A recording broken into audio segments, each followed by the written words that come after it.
আমার আব্বা দুনিয়ার থেকে বিদায় হয়ে গেছে। আল্লাহর নবী বলেন আমি কি করব?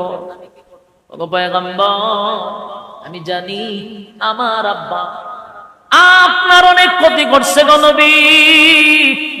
আমার আব্বা লোক হিসাবে ভালো ছিল না, যদি আপনার পিছনে নামাজ পড়তো, দাড়ি আসিল, টুপি আসিল, পাঞ্জাবি আসিল, নামাজ পড়তো, আপনার সঙ্গে চলতো, ভিতরে ভিতরে আপনাকে মারার জন্য, আপনাকে বিপদে পালানোর জন্য এরা বৈঠক করত। আমি জানি আমার আব্বা লোক বেশি ভালো ছিল না, কিন্তু আমার আব্বা মারা গেছেন। আমার তো বাবার জন্য মায়া লাগে। আমার একটা আবদার ছিল, নবী গো, আমি তো আপনার সাহাবী, কলিজা আমি আপনাকে মহব্বত করি গো নবী,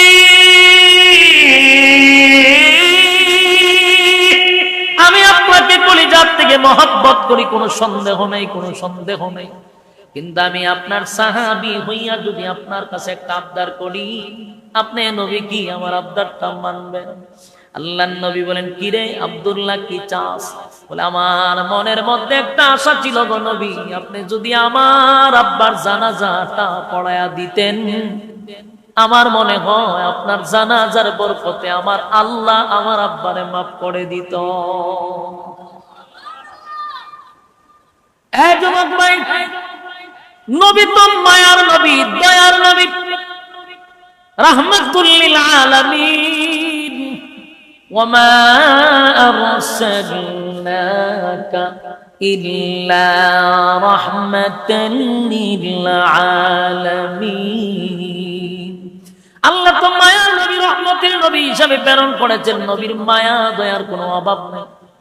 আব্দুল্লাহ বলে, নবী গো, আমার দিলে সাক্ষী দেয়, আপনি নবী যদি আমার আব্বার জানাজাটা পড়ায়া দেন, আমার দিলে সাক্ষী দেয়, আমার আব্বারে হয়তো আমার আল্লাহ মাফ করে দিতে পারে।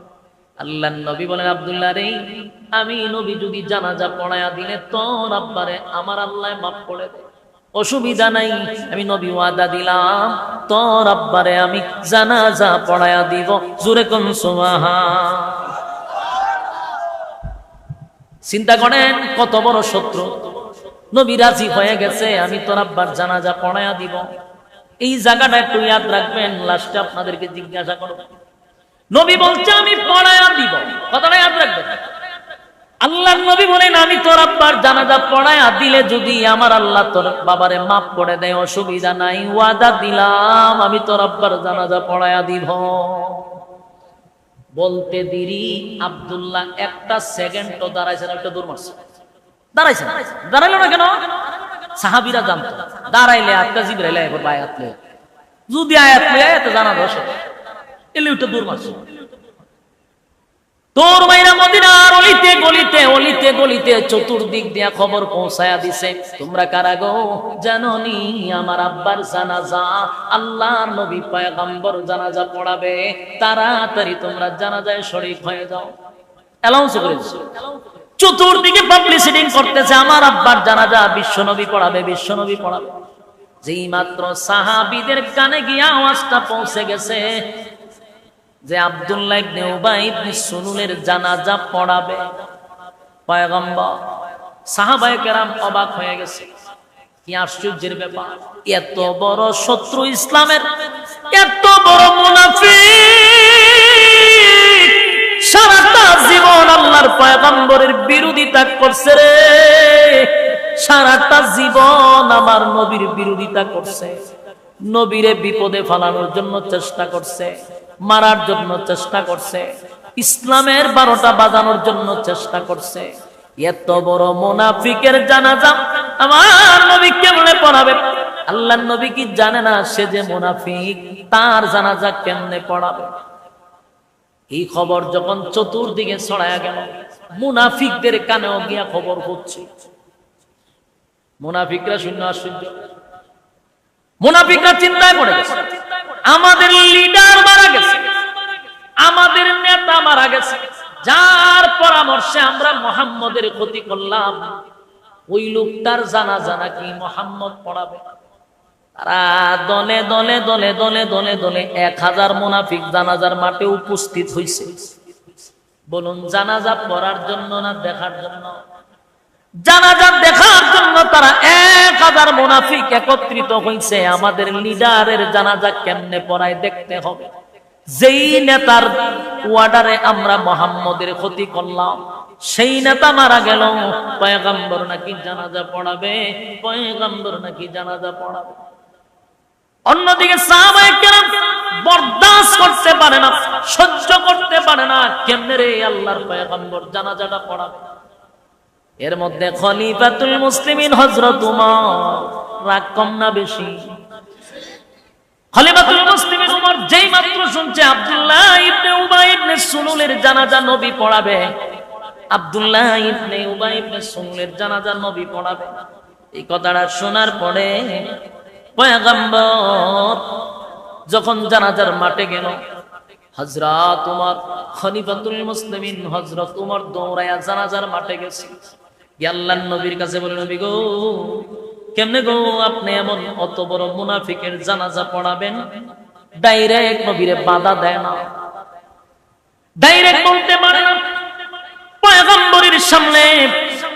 পয়গম্বরের সামনে হযরত উমর আয়েশা পয়গম্বরকে বলে, নবী গো, আপনি কি ওই আয়াতের কথা আপনার স্মরণ নাই?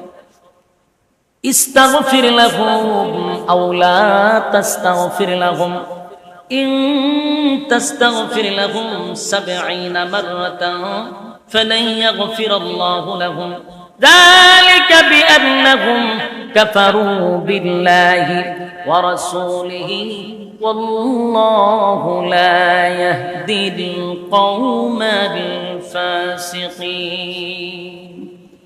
খলিফাতুল মুসলিমিন ওমর নবীজির কানে কানে কানে কানে কোরআনের আয়াতটা বারবার শোনায়া দেয়।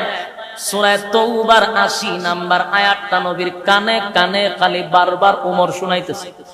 ইস্তাগফির লাহুম আও লা তাস্তাগফির লাহুম ইন তাস্তাগফির লাহুম 70 মাররাতান ফালান ইয়াগফিরাল্লাহু লাহুম যালিকা বিআন্নাহুম كفروا بالله ورسوله والله لا يهدي القوم الفاسقين।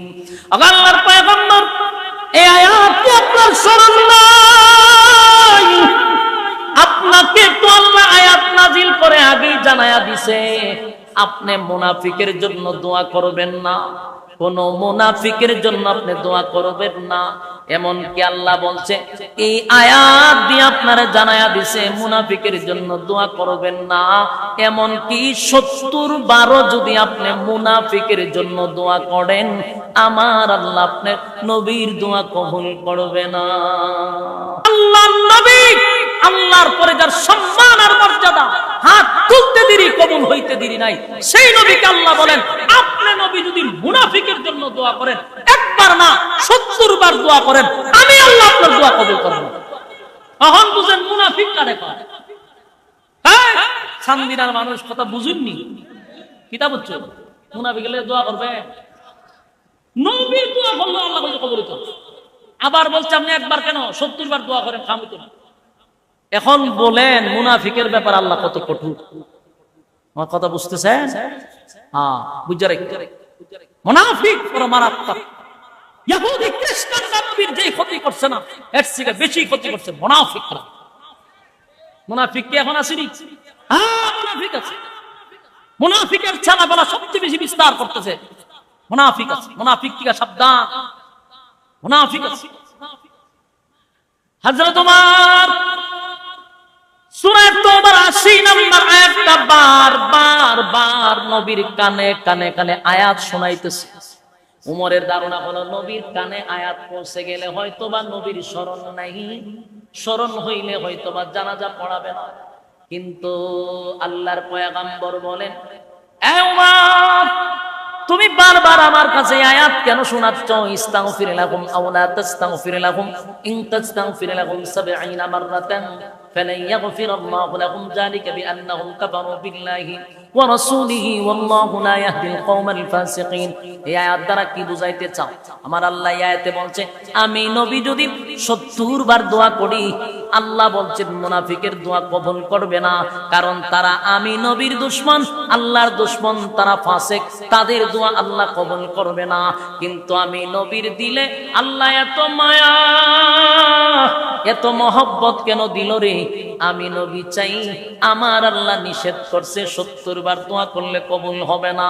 আমি চাই আমি যদি 100 বার দোয়া করি, আমার আল্লাহ যদি এরপরে কবুল করে নেন। এই নবীর কত মায়া!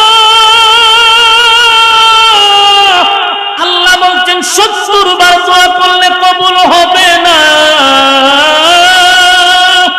নবীর বক্তব্য হলো 100 বার দোয়া করব, তারপরও যদি আল্লাহ মাফ করে দেয়, তারপরও যদি আল্লাহ মাফ করে দেয়। যুবক ভাইয়ারে, কিন্তু উমরের মেজাজ বড় গরম, উমরের মেজাজ বড় গরম। উমরের কথা হলো চূড়ান্ত সিদ্ধান্ত, নবী জানাজা পড়াবে না, এমন মুনাফিকের জানাজা পড়াবে না। কিন্তু নবীর উপর দিয়া তো নেতাগিরিও চলে না, নবীর উপর দিয়ে কথাও বলতে পারে না, কিন্তু ভিতরে ভিতরে উমরের মেজাজ বড় গরম। এত বড় কঠোর একটা মুনাফিকের জানাজা কেমনে নবী পড়াবে? কিন্তু নবী উপস্থিত, গোটা মাঠের সব মানুষকে অবাক করে দিল। আল্লাহর নবী সরাসরি মুনাফিকের লাশের সামনে গিয়া দাঁড়াইছে, দাঁড়াইয়া নবী মুখের থেকে তুতু নিছে, নিয়া আব্দুল্লাহ ইবনে উবাই ইবনে সুলুলের মুখে তুতু লাগায়া দিছে। সুবহানাল্লাহ। সমস্ত সাহাবায়ে কেরাম অবাক হয়ে গেল। মুনাফিক যার ছিল 1000, তারা অবাক হয়ে গেল। আল্লাহর নবী বলেন, আব্দুল্লাহ রে, আমি আমার মুখের তুতু তোর আব্বার মুখে লাগায়া দিলাম। আমার মুখের তুতুর বরকতে যদি তোর আব্বারে আমার আল্লাহ মাফ করে দেয়। হায় রে সাহাবায়ে কেরাম আশ্চর্য হইছে, উমরের রাগ আরো বাড়ছে। নবীটা কি করলো? বরকতি তুতু মুবারকটা লাগায়া দিল এমন বড় মুনাফিকের মুখে। কিন্তু এখানেই তো শেষ না, আরো আশ্চর্য হয়ে গেল মানুষ। তাকায়া দেখে আল্লাহর পয়গম্বর শরীরের জামাটা খুলতেছে, নবীজির জুব্বা মুবারকটা খুলে আব্দুল্লাহর হাতে দিয়া বলে, আব্দুল্লাহ রে, এই নে আমি নবীর জুব্বা তোরে দিলাম, তোর বাবারে কাপন স্বরূপ পড়ায়া দে। এই একটা জবান বন্ধ রাখবেন না, জুড়ে করুন আল্লাহু আকবার। আরো জুড়ে করুন আল্লাহু আকবার। ইমানের আওয়াজ দিয়ে করুন আল্লাহু আকবার।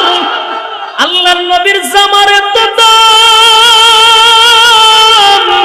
এত দাম, এত দাম, এত দাম। নবীজির জুব্বা মুবারকের কত দাম, কত দাম, কত দাম। সাহাবীরা মাটির তৈরা গইরানি শুরু করছে, কান্নার রোল পড়ে গেছে।